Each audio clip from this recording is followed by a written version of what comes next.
नमस्कार दर्शकों, खान पान और व्यंजनों से जुड़े विषय हमारे लिए अक्सर रुचिपूर्ण विषय होते हैं।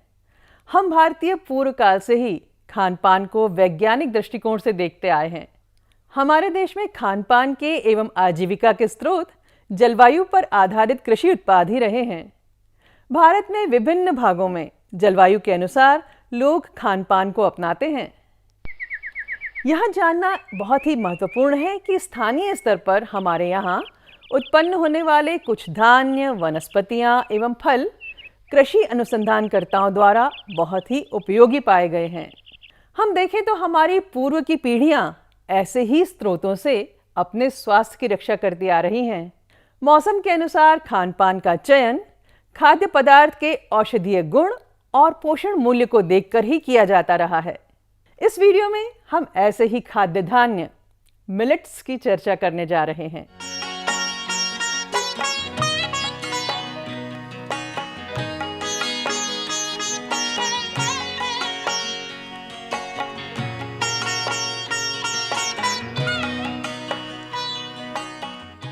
मिलेट्स शब्द फ्रेंच भाषा के मिले शब्द से बना है, जिसका तात्पर्य होता है एक मुट्ठी में हजारों दाने।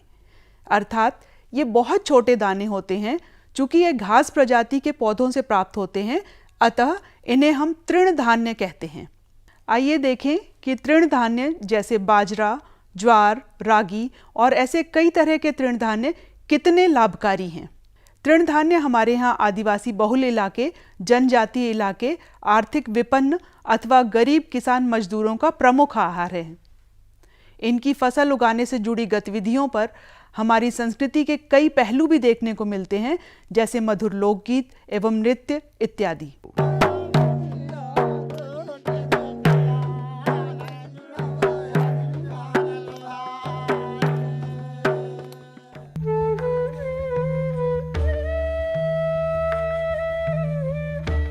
कई परिवारों की कमाई का साधन ही इन फसलों से जुड़े कार्य होते हैं। क्या आप जानते हैं कि मिलेट्स या तृणधान्य पोषक तत्वों से भरपूर होते हैं? इनमें प्रोटीन, रेशेदार पदार्थ के साथ साथ calcium, iron, magnesium, phosphorus, vitamins भी भरपूर मात्रा में पाए जाते हैं। इनकी उपयोगिता को ध्यान में रखते हुए भारत की विशेष पहल पर संयुक्त राष्ट्र द्वारा अंतर्राष्ट्रीय तृणधान्य वर्ष 2023 यानी इंटरनेशनल ईयर ऑफ मिलेट्स 2023 की घोषणा की गई।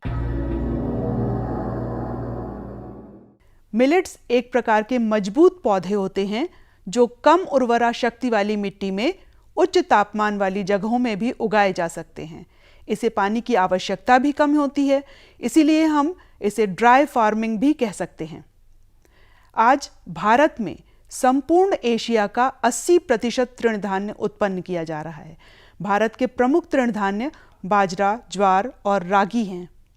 इनमें सर्वाधिक 61% उत्पादन बाजरा का, 27% ज्वार, 10% रागी तथा 2% अन्य तृणधान्यों का उत्पादन किया जाता है। तृणधान्य या मिलेट्स कई प्रकार के होते हैं। इन्हें हम मेजर तथा माइनर मिलेट्स में बांट सकते हैं। मेजर मिलेट्स में आते हैं बाजरा, कंगनी, प्रोसो, ज्वार और रागी। माइनर मिलेट्स में आते हैं कोदो, कुटकी, बर्नयार्ड, फोनियो इत्यादि। यहाँ हम कुछ प्रमुख मिलेट्स की चर्चा करेंगे।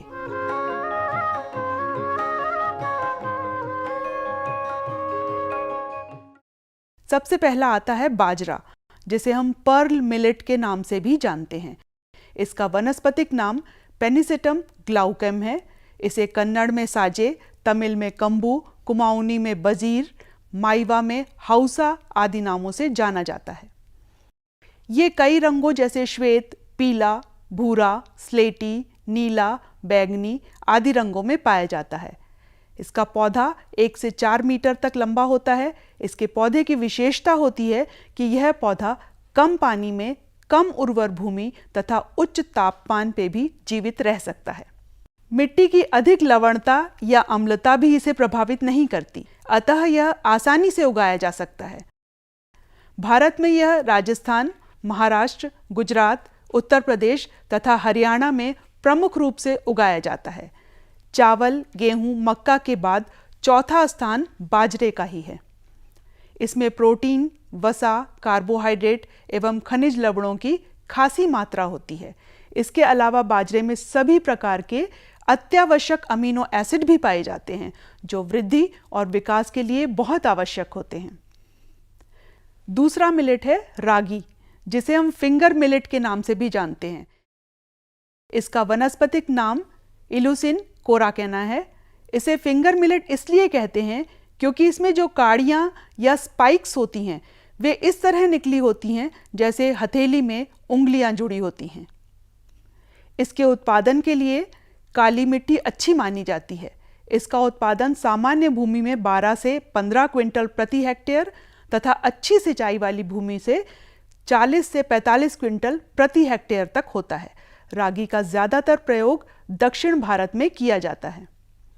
ये कैल्शियम से भरपूर होता है, इसलिए गर्भवती एवं धात्री माताओं के लिए तथा छोटे बच्चों के लिए बहुत फायदेमंद होता है एवं इसमें सभी प्रकार के अत्यावश्यक अमीनो एसिड भी पाए जाते हैं। तीसरा मिलेट है कंगनी, जिसे हम फॉक्सटेल मिलेट के नाम से भी जानते हैं। इसका वनस्पतिक नाम सेटोरिया इटैलिका है। इसे कंगनी के अलावा वर्गू नाम से भी जाना जाता है। यह एशिया में बहुतायत से उत्पादित किया जाने वाला तृणधान्य है। चीन में यह ईसा पूर्व 6000 वर्षों से उगाया जा रहा है। चीन का यह प्रमुख मोटा अनाज है। इसका रंग पीला भूरा होता है। दक्षिण भारत के कई स्थानों में यह प्रमुख आहार है। इसके लिए मध्यम उर्वरा शक्ति और जल निकास वाली मिट्टी उत्तम मानी जाती है। इसमें विटामिन बी एवं फाइबर काफ़ी मात्रा में पाया जाता है। इसे वेट लॉस मिलेट के रूप में भी जाना जाता है। अगला धान्य है ज्वार। ज्वार अफ्रीका तथा एशिया का एक लोकप्रिय तृणधान्य है। इसकी कई प्रजातियां होती हैं। ज्वार को भारत में चोलम, जोन्ना, मिलो, दुर्रा इत्यादि नामों से भी जाना जाता है। घास प्रजाति के इस पौधे की लंबाई लगभग 2 से 8 फीट तक होती है। यह कम पानी और अधिक तापक्रम में भी जीवित रह सकता है। इसका तना काफ़ी मजबूत होता है। इसे पशु चारे के लिए भी उपयोग किया जाता है। इसकी कुछ प्रजातियों के तने में शर्करा की मात्रा अधिक होती है, जिससे ये मीठे लगते हैं। इनसे सिरप बनाया जाता है। साथ ही किण्वन या फर्मेंटेशन इंडस्ट्री में इसे स्टार्च के स्रोत के रूप में प्रयोग किया जाता है। इस तरह यह औद्योगिक अल्कोहल तथा विलायक बनाए जाने के काम में भी आता है। ज्वार की खेती प्रमुख रूप से महाराष्ट्र, मध्य प्रदेश, आंध्र प्रदेश, कर्नाटक, गुजरात, तमिलनाडु, राजस्थान और उत्तर प्रदेश में बहुतायत से की जाती है। ज्वार के दाने छोटे तथा गोल होते हैं। दानों के आकार में वैरायटी के अनुसार भिन्नताएं होती हैं। इनका रंग ऑफ वाइट से लेकर लाल, पीला, भूरा होता है। ज्वार में प्रोटीन काफ़ी मात्रा में पाया जाता है। इसके अतिरिक्त इसमें कार्बोहाइड्रेट तथा फाइबर काफ़ी मात्रा में होता है।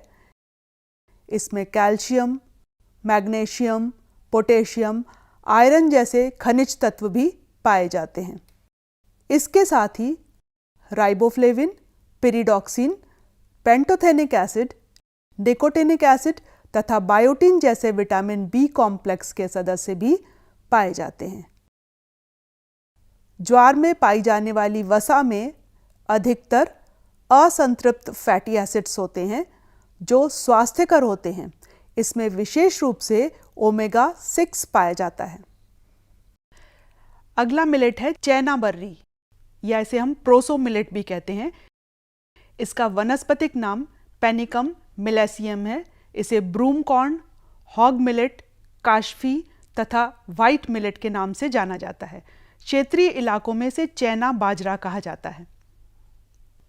यह क्रीम पीला, नारंगी लाल तथा भूरे रंगों में पाया जाता है।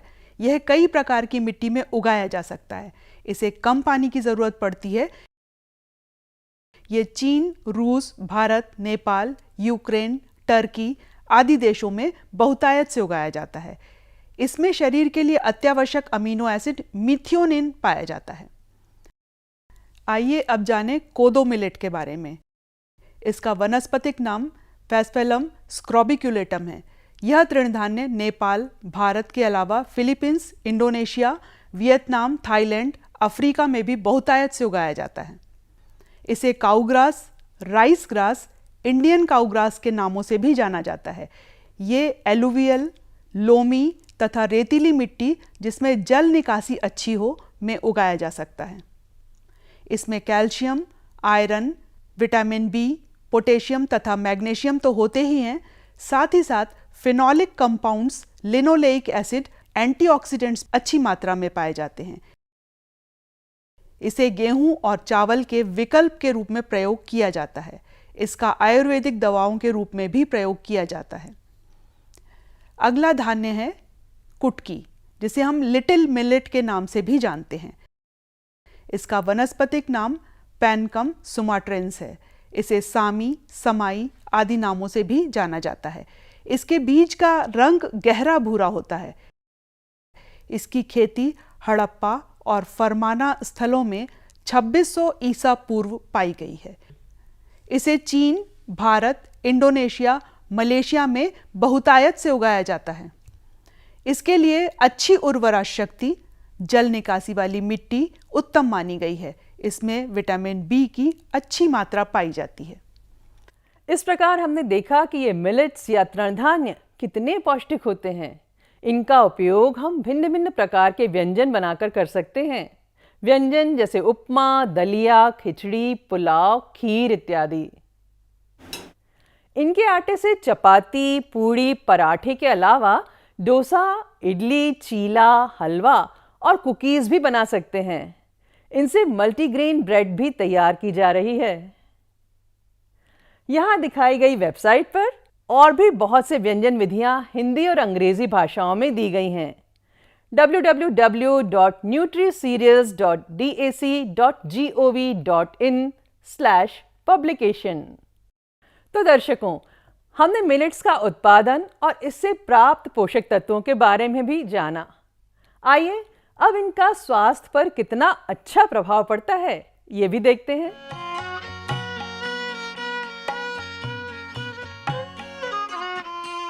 ये हमारी क्या क्या हेल्थ बेनिफिट्स देते हैं।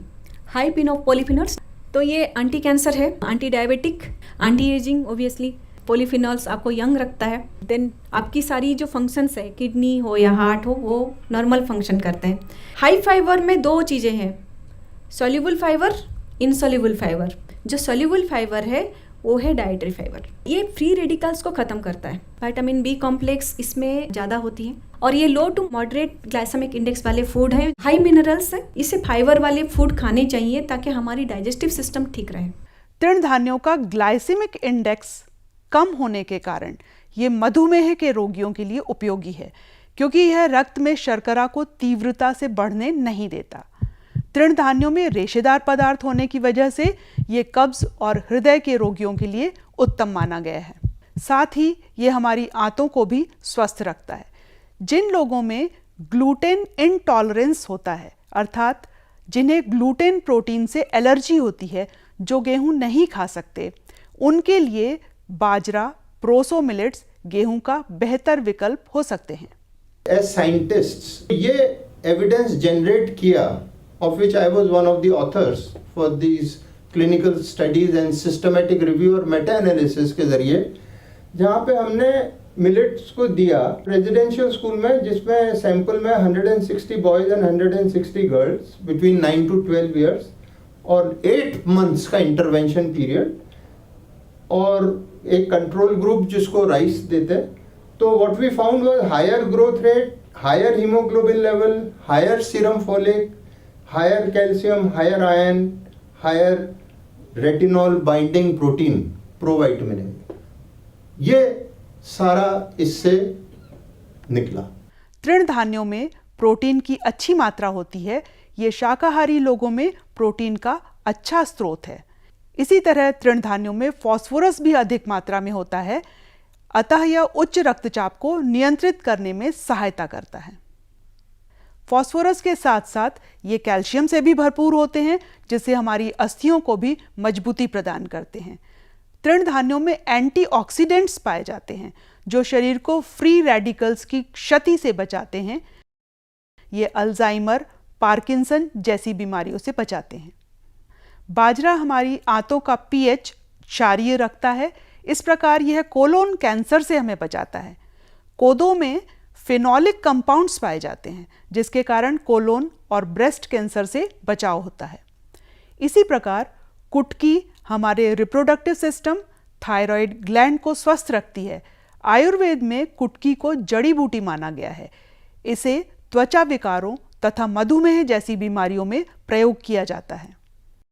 इंटरनेशनल ईयर ऑफ मिलेट्स के लिए you have to be active partners in it, and that is the best contribution to the call of the honorable prime minister कि हम एक सशक्त भारत बना सकें। मुझे आप सभी से साझा करते हुए यह अत्यंत प्रसन्नता हो रही है कि नीटर भोपाल ने मिलेट्स एवं उसके जुड़े सभी पहलुओं पर देश भर के विशेषज्ञों के व्याख्यान आयोजित किए हैं। यह हमारा दायित्व है कि आने वाली पीढ़ी को मिलेट्स के बारे में बताएं एवं उन्हें जागरूक करें। वर्तमान परिप्रेक्ष्य में भारतीय परंपरागत खान पान हमें स्वास्थ्य, पर्यावरण संबंधी कई समस्याओं से निजात दिला सकता है। समय की मांग है कि हम समृद्ध भारतीय ज्ञान परंपरा को तथ्यों के साथ सामने लाकर नई पीढ़ी को जागरूक करें। मिलेट्स की उपयोगिता एवं उसके संबंध में जागरूकता के उद्देश्य से नीटर भोपाल ने यह प्रयास किया है। मोटे अनाज को अपने आहार में शामिल करके हम सशक्त भारत का निर्माण कर सकते हैं। भारतीय समाज यदि मोटे अनाज को आहार में शामिल करे तो स्वास्थ्य के साथ साथ पर्यावरण भी सुरक्षित और संरक्षित रहेगा।